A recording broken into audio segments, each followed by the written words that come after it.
Unfortunately, because I have the big food bag in the middle, well, you can't see it because it's buried under everything, but I got the pack in the front there, and I've got the camera bag, and underneath that is the big duffel bag full of about 15 kilograms of food. Now, what this means is my feet have to hang over the side, and it can get a bit uncomfortable after an hour or two of this particular position. It's quite amazing how you can go, even in this lower reach of the King Edward River, from that huge open expanse of water there, and you're heading downstream, and all of a sudden, dead end. You just run into a big, huge pandana swamp. There's no way to get the boat through there. Well, there was a way through. I just have to manage to not conk my head on this log as I slide under. And I'll just watch my head as I go under this big log. Whoa, that's close. I guess that worked.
Dead end.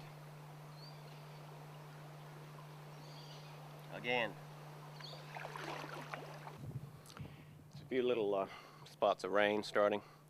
This is about all you get in May up in the Kimberley. You get about half an hour of pretty token droplets, and then that's about it. Be nice if we had a proper rain tonight, but yeah, I don't think so.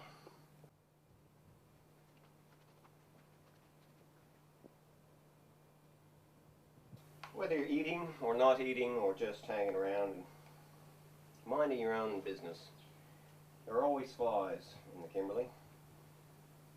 I tend to swallow 2 or 3 every day, I think. Just par for the course up here. Can't say that I enjoy it much. I have plenty of macadamia nuts in my pack, so I really don't need the extra protein. I don't think the birds around here get too much company. They're quite excited to see me coming through.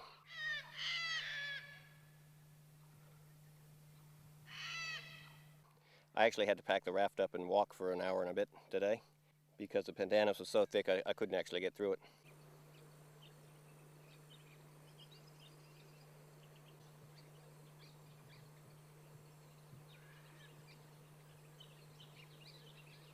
Beautiful animal snakes.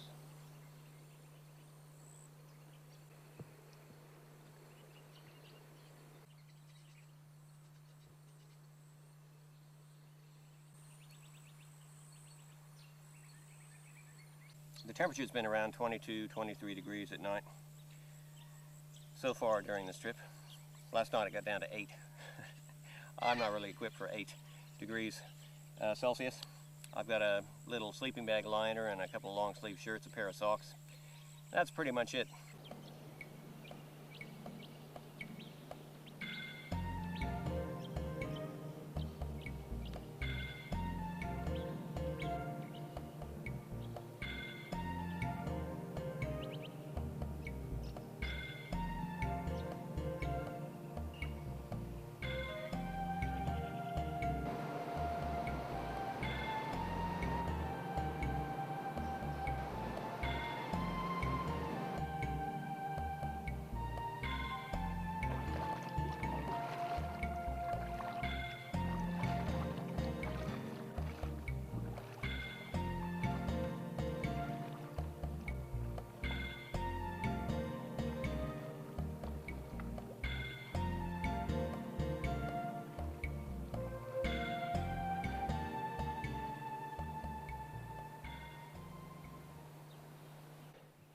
This little unassuming bit of water here is the last of the rafting for me, because as I crest this hill up here, you get quite the view.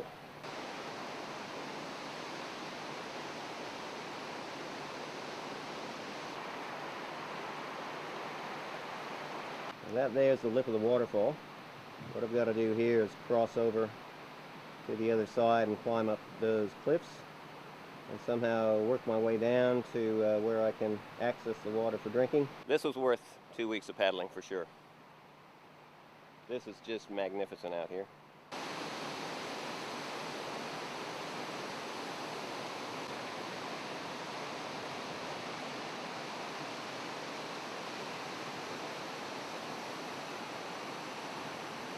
This to me is the Kimberley in a nutshell.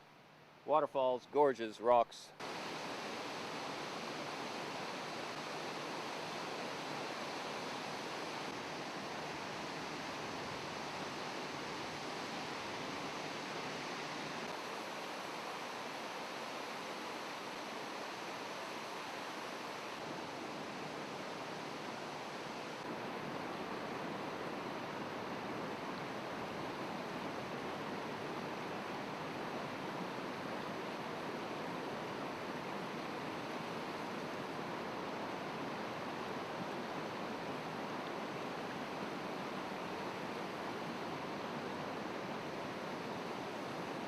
Starting to rain now.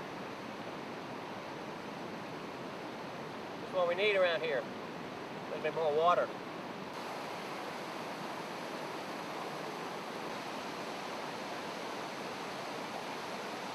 I'm ecstatically happy. I'm just surging with adrenaline at the moment. It's quite a place. And there wouldn't be too many folks that have seen this place either. The rather sad news is I have to now pack up my beloved packraft and shove it into the pack. I don't want to be rafting down there where the big crocs live. There was a couple up in North Queensland a few years back who had a lovely spot on a sandy beach, and a crocodile came up and just ambled on up while they were sleeping and tried to pull one of them down into the water. So yeah, a tent is not really a croc-proof enclosure, unfortunately.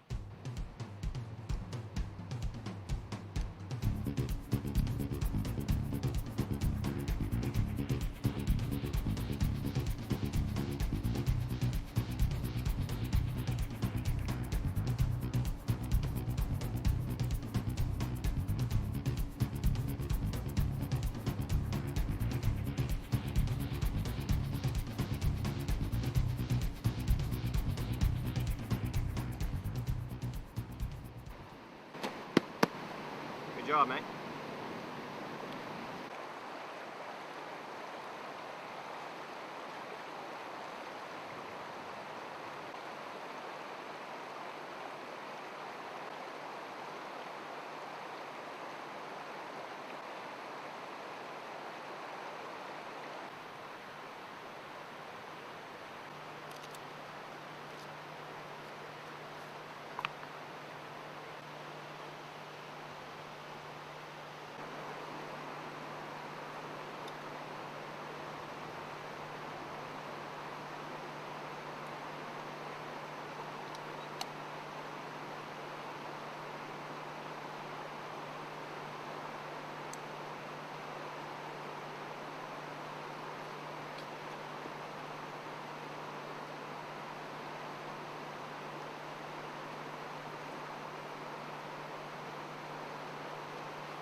The walk over the ridge top was a little bit more strenuous than I anticipated.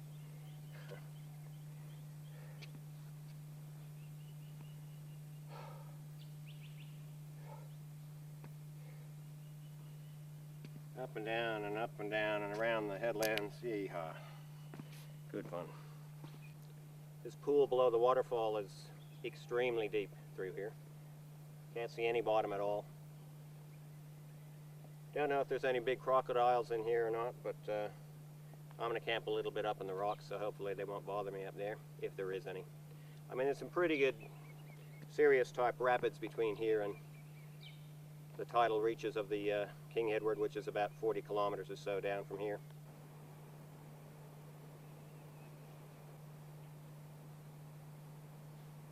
One of the things about tents is when you're not in them, they don't weigh very much. And if I just put my tent here, there's nothing to peg it in. I've tried rocks on four corners, but sometimes if it's a really strong wind, it'll pop out of the rocks and go flying down the road.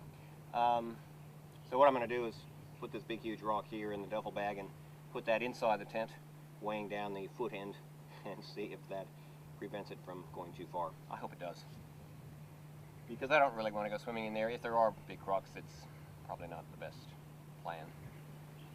But look at that view. I mean, people ask me, why do you do this, Kevin? That's why I do it. Well, that's pretty heavy, all right. That might work. And I like to have the zippered opening over here on this side, so that I'm not tempted to get up in the middle of the night and basically walk off the edge of the cliff here. Oops. Now you don't want that happening. And I'm just trying to, oh yeah, just weigh this down, stick this in the corner. Oh yeah. That should work, I think. That's pretty darn heavy.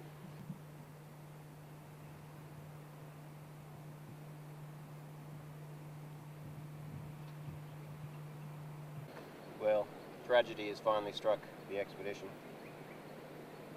My spork is broken. But you know what they say,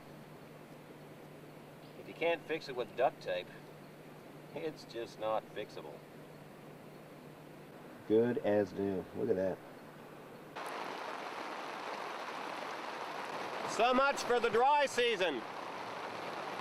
Been raining non-stop like this all night. It's the 15th of May. Shouldn't really be raining. So I don't know if there's a cyclone somewhere or what's happening. The water is about an inch from the bottom of my tent and rising. So I think I'm in a bit of strife here. That's a big puddle there, about an inch deep inside the tent. This little spot here is just about to become a swimming pool, so I think I might have to ditch it. The problem with this is, my intention was to walk to a dirt road and get a lift out.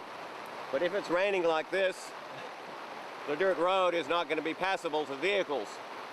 What that means is, I'll have to go an extra, say, 20 kilometers down the road to a place called Theta, where they have an airstrip. Now this is assuming that if it stops raining long enough that the airstrip is actually also usable. So this is all getting very interesting. I'll need to make a decision in the next hour and a bit, I think, to probably pack up my tent and just get out of here. Basically strip off, pack up all the stuff in the dry bags, and see if I can find shelter under a rock up there somewhere. Man, that's coming up. I'm in trouble here. I might have to make a quick exit to the rocks here. I've just experienced a full day and a half of completely non-stop rain. My beautiful campsite overlooking the waterfall that I had down there lasted about 4 hours, and then the water level started rising and creating a huge swimming pool in the middle of my tent, so I had to move the tent to higher sandy ground, which drains a bit better. What happens today is the start of the walking part of my trip. Not sure how long it'll take, not sure how difficult the terrain's going to be. It looks from the map to be reasonably flat, so hopefully we'll get to where we need to get to. So I'm essentially heading from the major lower waterfall on the King Edward River in a southeasterly direction toward what is optimistically referred to as a road, the Columbaroo to Gibb River Road track, which 2 weeks ago was officially closed and may still be closed, so I'm not sure if there'll be any traffic on it. If worst comes to worst, I can hoof it down the road for a ways and arrive at a place called Theta Station, an old cattle station. They do a bit of ecological research and things now. Don't really run too many cattle on it anymore. But we'll, yeah, try to get there, and then in theory, we'll be able to get one of the mail planes that comes out on Tuesdays, I think, and head back to Kununurra, and from there to home.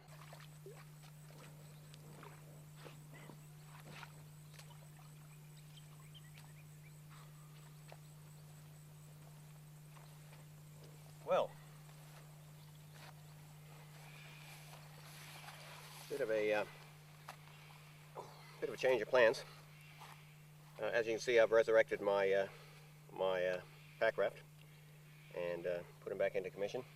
You may recall I mentioned earlier that I don't like to play Russian roulette with large saltwater crocodiles. Well, this morning I started to walk along the banks south of the falls from 2 days ago, and it was just impossible. It was so rocky, and I couldn't get through. I actually physically could not get where I wanted to get to. So I just glanced over and saw the river there running at a pretty good clip after all this day and a half of non-stop rain, and I thought, you know, if I got on there, I reckon I could make some pretty good time. So that was the decision I made.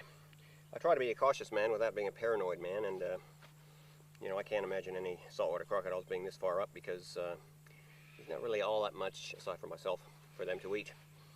And crocodiles, you know, they like to live as easily as they can and hang around where the food is, so they'll be way down in the tidal areas. And also I know, because I've seen from the air, some pretty substantial rapids, series of rapids actually, further downstream here. So what I'm going to try to do now is make my way, it's about 12, 13 kilometers down there to a pool, and that'll be the end of my association with the King Edward after about 3 weeks. And then I have to follow a creek called the Monganai, which goes due south and heads back toward, roughly toward the road, where I'll hopefully get a lift out of here in another week or so. So I'm very happy today, because if I was walking along the banks, I would be still about 5 kilometers down there, sweating and cursing and wondering what I'm doing with my life. But with all the huge rain that we've had, this baby's clicking along at a pretty good rate, 6-7 knots some sections. So I'm going to be down where I want to be pretty soon, I think. So yeah, I mean, you know, if I felt there was even one iota of chance that a saltwater crocodile of sufficient size to be a bother to me was living in this section that I'm about to paddle, I certainly wouldn't be paddling it, because I'm not a complete idiot, contrary to popular rumor. And I'm certainly taking a huge amount of time off the trip, and also saving a tremendous amount of energy. And I just had a look in my pack this morning, and my food supply is not quite as substantial as I thought it might have been. So it's starting to get down there, so I can't really waste a lot of energy hiking and things when it's not really necessary to do so.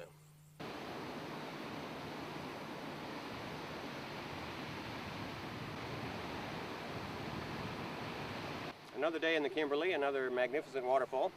This place here is called Moongool Gorge, and it's probably about 4 kilometers off the main track, which is the end of my journey. So this is kind of the last stopping off point for me. I think it's a good way to end the trip, to be in a place like this, and it really is a typical Kimberley scene. A beautiful gorge, a lovely waterfall, and looks like I have some overcast skies to do my final trek to the road. When I explore remote rivers around the planet, I never really know what to expect. Certainly I've been up in the Kimberley in May quite a few years, and I've never had 6 days in a row of rain. That's put a real damper on cooking, because I can't find dry wood to light a fire. So I've been eating wheat cereal, powdered milk, dates, raisins, and trail mix for 4 or 5 days, and I'm getting a bit sick of that. King Edward. I'm not sure if it conquered me or I conquered it, or we just had a bit of an experience together, but it was certainly a magnificent river, and not an easy river to get down with all the pandana swamps and things to negotiate, but I'm pretty happy with the effort and the results, and particularly with the performance of the packraft, which is something I've just used for the very first time on this trip. Until next time, be good.